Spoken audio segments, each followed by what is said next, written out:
Bhakra Beas management board ਦੇ ਵਿੱਚ rule ਦੇ ਵਿੱਚ ਸੋਧ ਕਰਨ ਤੋਂ ਬਾਅਦ ਹੁਣ CISF ਦੀ ਜਿਹੜੀ ਕਿ ਉੱਥੇ ਤੈਨਾਤੀ ਕੀਤੀ ਜਾਵੇਗੀ। ਹਾਲਾਂਕਿ ਪਹਿਲਾਂ ਵੀ ਕਾਫੀ ਤਰ੍ਹਾਂ ਦੀਆਂ ਜਿਹੜੇ ਕਿ ਸੋਧ ਹੋਈ ਆ, ਉਸ ਤੋਂ ਬਾਅਦ ਵਿਰੋਧ ਵੀ ਪੰਜਾਬ ਦੇ ਵਿੱਚ ਲਗਾਤਾਰ ਹੋਇਆ। ਵੱਖ-ਵੱਖ ਸਿਆਸੀ ਪਾਰਟੀਆਂ ਵੱਲੋਂ ਕਿਹਾ ਜਾ ਰਿਹਾ ਕਿ ਪੰਜਾਬ ਦੇ ਜਿਹੜੇ ਕਿ ਹੱਕ ਜਿਹੜੇ ਕਿ ਖੋਏ ਜਾਣ ਦੀ ਕੋਸ਼ਿਸ਼ ਕੀਤੀ ਜਾ ਰਹੀ ਹੈ। ਸ਼੍ਰੋਮਣੀ ਅਕਾਲੀ ਦਲ ਤੋਂ senior leader doctor Daljit Singh Cheema ਸਾਡੇ ਨਾਲ ਮੌਜੂਦ ਨੇ। ਚੀਮਾ ਸਾਹਿਬ, ਕਿਸ ਤਰ੍ਹਾਂ ਵੇਖਦੇ ਹੋ? ਪਹਿਲਾਂ ਤੁਸੀਂ ਸੁਰੱਖਿਆ ਦੀ ਗੱਲ ਕਰੀਏ, ਸੁਰੱਖਿਆ ਨੂੰ ਲੈ ਕੇ ਹੁਣ CISF ਦੀ ਤੈਨਾਤੀ ਕੀਤੀ ਜਾ ਰਹੀ ਹੈ ਭਾਖੜਾ ਬਿਆਸ ਮੈਨੇਜਮੈਂਟ ਬੋਰਡ ਅਤੇ ਉਸ ਤੋਂ ਇਲਾਵਾ 2 ਹੋਰ ਡੈਮਾਂ ਤੇ। ਦੇਖੋ, ਗੱਲ ਇਹ ਹੈ ਕਿ ਕੇਂਦਰ ਸਰਕਾਰ ਵੱਲੋਂ ਜਿਹੜੀ ਹੁੰਦੀ ਸਰਕਾਰ ਵੀ ਹੈ, ਜਿਹੜੀਆਂ ਪਹਿਲੀਆਂ ਸਰਕਾਰਾਂ ਵੱਲੋਂ ਇਹਨਾਂ ਨੇ ਸੰਵਿਧਾਨ ਦੀਆਂ ਧੱਜੀਆਂ ਉਡਾ ਕੇ ਜਿਹੜਾ ਸਾਡਾ ਫੈਡਰਲਿਜ਼ਮ ਦਾ ਸਿਧਾਂਤ ਸੀ ਉਹਨੂੰ ਖਤਮ ਕਰਨ ਦਾ ਜਿਹੜਾ ਤਹੀਆ ਕੀਤਾ ਹੋਇਆ। ਪਹਿਲਾਂ ਤਾਂ ਡੈਮ ਦੇ ਉੱਤੇ ਕੰਟਰੋਲ ਹੀ ਪੰਜਾਬ ਦਾ ਬਣਦਾ ਸੀ, ਉਦੋਂ ਧੱਕੇ ਦੇ ਨਾਲ ਜਿਹੜਾ BBMB ਬਣਾ ਕੇ ਤੇ ਉਹਨੂੰ ਕੰਟਰੋਲ ਦਿੱਤਾ ਗਿਆ। ਹੁਣ ਸੁਰੱਖਿਆ ਦੇ ਨਾਂ ਦੇ ਉੱਤੇ ਪਿੱਛੇ ਅਮੈਂਡਮੈਂਟ ਕਰਕੇ ਤੇ ਸਾਰੇ ਡੈਮਾਂ ਦਾ ਕੰਟਰੋਲ ਕੇਂਦਰ ਨੇ ਆਪਣੇ ਕੋਲ ਕਰ ਲਿਆ, ਜਦੋਂ ਕਿ ਪਾਣੀ ਅਦਰਵਾਈਜ਼ ਸਟੇਟ ਸਬਜੈਕਟ ਹੈ। ਔਰ ਉਸ ਤੋਂ ਬਾਅਦ ਜਿਹੜੇ 2 ਮੈਂਬਰ ਉੱਥੇ ਪਰਮਾਨੈਂਟਲੀ ਲੱਗਦੇ ਸੀ, ਇੱਕ ਪੰਜਾਬ ਤੋਂ ਇੱਕ ਹਰਿਆਣੇ ਤੋਂ, ਮੈਂਬਰ ਪਾਵਰ ਤੇ ਇਰੀਗੇਸ਼ਨ, ਉਹ ਲਾਉਣ ਦੀਆਂ ਸ਼ਰਤਾਂ ਜਿਹੜੀਆਂ ਤਬਦੀਲ ਕਰਕੇ ਸਾਰੇ ਦੇਸ਼ ਦੇ ਵਿੱਚੋਂ ਕਿਤੋਂ ਵੀ ਲੱਗ ਸਕਦਾ, ਉਹ ਵੀ ਅਧਿਕਾਰ ਖਤਮ ਕਰ ਦਿੱਤਾ। ਹੁਣ ਜਦੋਂ ਡੈਮਾਂ ਦਾ ਕੰਟਰੋਲ ਲੈ ਲਿਆ ਤੇ ਉੱਥੇ ਜਿਹੜੀ ਸਾਡੀ ਪੰਜਾਬ ਦੀ ਜਾਂ ਦੂਜੇ ਸੂਬੇ ਦੀ ਪੁਲਿਸ ਸੀ ਉਹਨੂੰ ਹਟਾ ਕੇ ਹੁਣ CISF ਲਾਉਣ ਦਾ ਫੈਸਲਾ ਹੋ ਗਿਆ। ਇਹਦਾ ਮਤਲਬ ਹੈ ਕਿ ਤੁਸੀਂ ਮੈਂਬਰਾਂ ਦੇ ਵੀ ਸਾਡੇ ਜਿਹੜਾ ਲਾਉਣ ਦਾ ਅਧਿਕਾਰ ਖਤਮ ਕਰ ਦਿੱਤਾ। ਜਿਹੜੀ ਸਾਡੀ ਉੱਥੇ ਪੁਲਿਸ ਦੀ ਡਿਪਲੋਇਮੈਂਟ ਸੀ, ਜਿਹੜੀ ਸਾਡੇ ਲੋਕਾਂ ਨੂੰ ਰੁਜ਼ਗਾਰ ਹੈ ਇੱਕ ਪੰਜਾਬ ਦੇ, ਉਹੀ ਘਟਿਆ ਨਾ। ਇਸ ਕਰਕੇ ਹਰ ਪਾਸੇ ਬਹੁਤ ਵੱਡਾ ਖੋਰਾ ਜਿਹੜਾ ਲਾਇਆ ਜਾ ਰਿਹਾ। ਇੱਕ ਨਹੀਂ, ਅਨੇਕਾਂ ਉਦਾਹਰਨਾਂ ਜਿੱਥੇ ਫੈਡਰਲਿਜ਼ਮ ਨੂੰ 1 by 1 ਕਰਕੇ ਜਿਹੜਾ ਉਹ ਕੇਂਦਰ ਸਰਕਾਰ ਵੱਲੋਂ ਖਤਮ ਕੀਤਾ ਜਾ ਰਿਹਾ। ਚੰਡੀਗੜ੍ਹ ਸਾਡੀ ਰਾਜਧਾਨੀ ਹੈ, ਅੱਜ ਤੱਕ ਪੰਜਾਬ ਨੂੰ ਉਹਦੀ ਰਾਜਧਾਨੀ ਨਹੀਂ ਦਿੱਤੀ ਗਈ।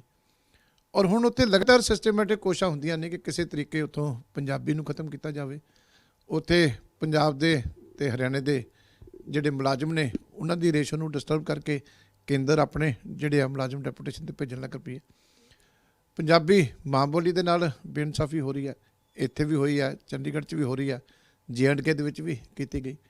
ਇਸ ਕਰਕੇ ਇਹ ਜਿਹੜੇ ਇਸ ਤਰ੍ਹਾਂ ਦੇ ਫੈਸਲੇ ਨੇ, ਸੂਬੇ ਕੋਲ ਅਧਿਕਾਰ ਰਹਿ ਕਿਹੜਾ ਗਿਆ?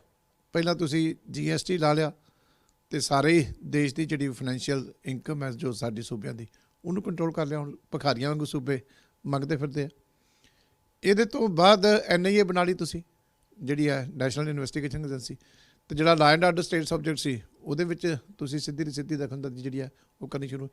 ਜਿਹੜੇ BSF ਦਾ ਘੇਰਾ ਵਧਾ ਕੇ 50 ਕਿਲੋਮੀਟਰ ਤੱਕ ਤੁਸੀਂ ਉਹ ਜਿਹੜਾ ਪੰਜਾਬ ਦੇ ਵਿੱਚ ਅੰਦਰ ਲੈਣ ਦਾ, ਉੱਥੇ ਵੀ ਸਿੱਧੀ ਜਿਹੜੀ ਹੈ ਸਾਡੇ ਤੇ ਕੰਮ ਦੇ ਵਿੱਚ ਦਖਲਅੰਦਾਜ਼ੀ। ਕੋਈ ਇਹੋ ਜਿਹਾ ਥਾਂ ਇਹਨਾਂ ਨੇ ਕਿਹੜਾ ਛੱਡਿਆ? ਕਦੀ 1 ਨੇਸ਼ਨ 1 ਰਾਸ਼ਨ ਜਿਹੜਾ ਕਾਰਡ ਦੇ ਨਾਂ 'ਤੇ, ਕਦੀ 1 ਨੇਸ਼ਨ 1 ਲੈਂਗੁਏਜ ਦੇ ਨਾਂ ਦੇ ਉੱਤੇ, ਕਦੀ ਪਿੱਛੇ 3 ਬਿਜਲੀ ਦੇ ਜਿਹੜੇ ਖੇਤੀ ਦੇ ਕਾਨੂੰਨ ਬਣਾ ਕੇ ਉਹ ਵੀ ਪੰਜਾਬ ਦਾ ਜਿਹੜਾ ਐਗਰੀਕਲਚਰ ਸਟੇਟ ਸਬਜੈਕਟ ਸੀ, ਉੱਥੇ ਕਿੱਡਾ ਵੱਡਾ ਖਿਲਵਾੜ ਹੋਇਆ। ਉਸ ਤੋਂ ਬਾਅਦ ਜਿਹੜਾ ਇਲੈਕਟ੍ਰੀਸਿਟੀ ਬਿੱਲ ਪ੍ਰਪੋਜ਼ ਕੀਤਾ ਸੀ 2020 ਵਾਲਾ, ਉਹ ਤਾਂ ਆਪੋਜੀਸ਼ਨ ਕੀਤੀ ਅਸੀਂ ਰਲ ਕੇ ਸਾਰਿਆਂ ਨੇ, ਤੇ ਉਹ ਪੇਸ਼ ਨਹੀਂ ਹੋਇਆ। ਉਹਦੇ ਵਿੱਚ ਵੀ ਜਿਹੜੇ ਰੈਗੂਲੇਟਰ ਦੀ ਪਾਵਰ ਹੈ ਸੂਬੇ ਦੀ ਲਗਾਉਣ ਦੀ, ਉਹ ਵੀ ਖਤਮ ਕੀਤੀ ਜਾ ਰਹੀ ਸੀ, ਹੋਰ ਕਈ ਅਧਿਕਾਰ ਖਤਮ ਕੀਤੇ ਜਾ ਰਹੇ ਸੀ। ਇਸ ਕਰਕੇ ਇਹ ਜਿਹੜੀ ਕੋਸ਼ਿਸ਼ ਹੈ ਇਹ ਕਿਤੇ ਨਾ ਕਿਤੇ ਫੈਡਰਲਿਜ਼ਮ ਤੱਕ ਖਤਮ ਹੀ ਕਰ ਦਿੱਤਾ। ਇਹ ਸੂਬਿਆਂ ਦੇ ਹੱਕਾਂ ਦੇ ਉੱਤੇ ਡਾਕਾ ਮਾਰਨ ਵਾਲੀ ਗੱਲ ਹੈ। ਇਹਦੇ ਕੋਈ ਦੂਰ ਰਸ ਕੋਈ ਚੰਗੇ ਨਤੀਜੇ ਨਹੀਂ ਨਿਕਲ, ਕਿਉਂਕਿ ਇਹਦੇ ਨਾਲ ਬੇਚੈਨੀ ਜਿਹੜੀ ਹੈ ਸੂਬਿਆਂ ਦੇ ਵਿੱਚ ਵੱਧਦੀ ਹੈ। ਪੰਜਾਬ ਬਾਰਡਰ ਸਟੇਟ ਹੈ, ਤੁਸੀਂ ਇੱਕ ਤੋਂ ਬਾਅਦ ਦੂਜਾ ਧੱਕਾ ਕਰੀ ਜਾਓਗੇ ਤੇ ਅਲਟੀਮੇਟਲੀ ਜਿਹੜੀ ਹੈ ਰੈਸਟਲੈਸਨੈਸ ਵੱਧਦੀ ਹੈ। ਕੇਂਦਰ ਨੂੰ ਸੋਚਣਾ ਚਾਹੀਦਾ ਕਿ ਇਸ ਤਰ੍ਹਾਂ ਦੇ ਕੰਮ ਨਹੀਂ ਕਰਨੇ ਚਾਹੀਦੇ। ਸੂਬੇ ਮਜ਼ਬੂਤ ਹੈ ਤੇ ਕੇਂਦਰ ਮਜ਼ਬੂਤ ਹੈ। ਤੁਸੀਂ ਕਹਿ ਰਹੇ ਹੋ ਕਿ ਸੰਘੀ ਢਾਂਚੇ ਨੂੰ ਜਿਹੜਾ ਕਿ ਖਤਮ ਕਰਨ ਦੀ ਪੂਰੀ ਪਲੈਨਿੰਗ ਕੀਤੀ ਜਾ ਰਹੀ ਹੈ। ਵੋਟਾਂ ਤੋਂ ਬਾਅਦ ਹੀ ਇੱਕ ਤੋਂ ਬਾਅਦ ਇੱਕ ਫੈਸਲਾ ਕਿਉਂ ਆ ਰਿਹਾ? ਭਾਖੜਾ ਬਿਆਸ ਮੈਨੇਜਮੈਂਟ ਦੀ ਗੱਲ ਕੀਤੀ ਜਾਵੇ, ਉਸ ਤੋਂ ਬਾਅਦ ਤੁਸੀਂ 112 ਡਾਕਟਰਾਂ ਦੀ ਗੱਲ ਕੀਤੀ, ਅੱਜ CISF ਦੀ ਗੱਲ ਨਿਕਲ ਕੇ ਆ ਗਈ ਆ, ਹੋਰ ਕਈ ਅਨੇਕਾਂ, ਜਿਵੇਂ ਤੁਸੀਂ ਕਹਿ ਰਹੇ ਹੋ ਕਿ ਅਨੇਕਾਂ ਉਦਾਹਰਨਾਂ ਨੇ।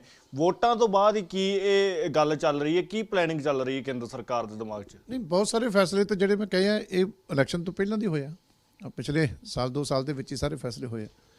ਅੱਜ ਜਿਹੜੇ ਚੰਡੀਗੜ੍ਹ ਦੇ ਵਿੱਚ ਆਮ ਤੌਰ 'ਤੇ ਸ਼ਰਾਰਤ ਹੁੰਦੀ ਆ, ਪੰਜਾਬੀ ਨਾਲ ਬੇਇਨਸਾਫੀ, ਮੁਲਾਜ਼ਮਾਂ ਨਾਲ ਬੇਇਨਸਾਫੀ, ਮੁਲਾਜ਼ਮ ਧੱਕੇ ਨਾਲ ਸਾਡੇ ਹਟਾ ਕੇ ਆਪਣੇ ਲਾਉਣ ਦੀ, ਉਹਨਾਂ ਨੂੰ ਵਾਪਸ ਡੈਪੂਟੇਸ਼ਨ ਕੈਂਸਲ ਕਰਨ ਦੀ, ਇਹ ਸ਼ਰਾਰਤਾਂ ਹਮੇਸ਼ਾ ਇਲੈਕਸ਼ਨ ਦੇ ਟਾਈਮ 'ਤੇ ਹੁੰਦੀਆਂ, ਕਿਉਂਕਿ ਇਹਨਾਂ ਨੂੰ ਲੱਗਦਾ ਕਿ ਜਿਹੜੀ ਹੈ ਪੰਜਾਬ ਵਾਲੇ ਸਾਰੇ ਆਪਣੇ ਇਲੈਕਸ਼ਨ 'ਚ ਲੱਗੇ ਹੋਏ ਆ।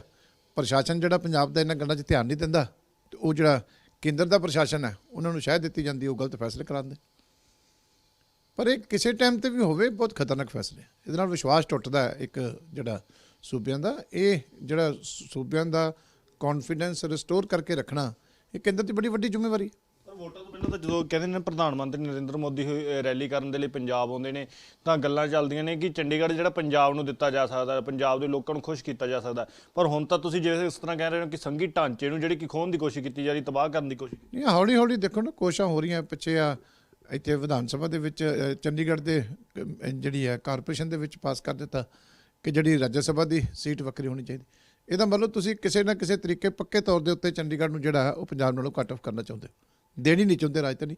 ਨੀਅਤ ਤਾਂ ਮਾੜੀ ਹੈ, ਅਫਵਾਹਾਂ ਤਾਂ ਉਡਾਈਆਂ ਜਾ ਰਹੀਆਂ ਹੁੰਦੀਆਂ ਨੇ ਫਾਇਦਾ ਲੈਣ ਵਾਸਤੇ ਇਲੈਕਸ਼ਨ 'ਚ, ਲੇਕਿਨ ਜਿਹੜੀ ਰਿਐਲਿਟੀ ਹੈ ਉਹਦੇ 'ਚ ਤਾਂ ਪੰਜਾਬ ਦਾ ਨੁਕਸਾਨ ਕਰਦੇ ਪਏ ਤੁਸੀਂ।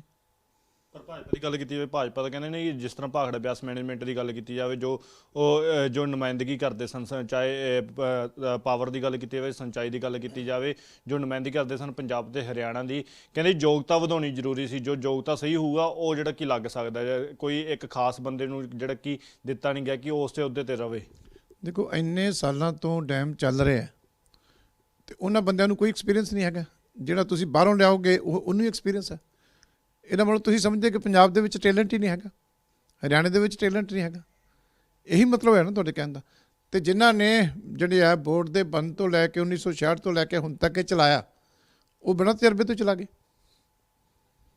ਇਹ ਬੜੀਆਂ ਹਾਸੋਹੀਣੀਆਂ ਗੱਲਾਂ ਨਾ, ਇਹ ਡੀਗ੍ਰੇਡ ਕਰਨ ਵਾਲੀਆਂ ਗੱਲ ਹੁੰਦੀਆਂ। ਤੁਸੀਂ ਕਿਸੇ ਸਟੇਟ ਨੂੰ ਡੀਗ੍ਰੇਡ ਕਰਵਾਉਣਾ ਹੋਵੇ ਤਾਂ ਇਦਾਂ ਦੀਆਂ ਤੁਸੀਂ ਜਿਹੜੀਆਂ ਉਦਾਹਰਨਾਂ ਦਿੰਦੇ ਹੋ ਵੀ ਤੁਹਾਡੇ ਤਾਂ ਹੈ ਹੀ ਨਹੀਂ, ਲਿਆਕਤ ਹੀ ਨਹੀਂ ਹੈਗੀ।